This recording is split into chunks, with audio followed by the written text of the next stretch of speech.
আমি সান্ডা মারবার যাচ্ছি, সান্ডার গোস্ত খামো। আমি করছি চলে আসো। সেই তেল কস্তুরি তেল আজকে বাই করবো, গেলু কেশো। বেঁচে গেছি বাবা, হাতের কাছে পেলে 28 তেল বাই করেই ছাড়লো হইনি।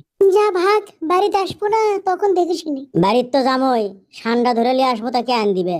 কিন্তু সান্ডা কি তাই পাওয়া যাবে এগুলো?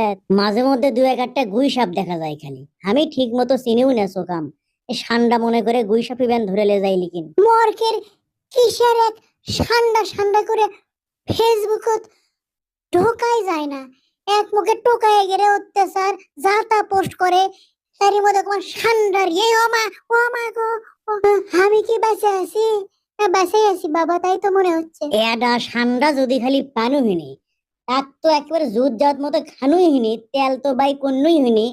ফেসবুকত সেই হারে একটা পোস্ট দিনু হিনি। আগে দেখিচ্ছুনো বগুড়া স্টেশনত কারুপল্লীর অপোজিটে সার্কিট হাউসের সাথে খালি সান্ডা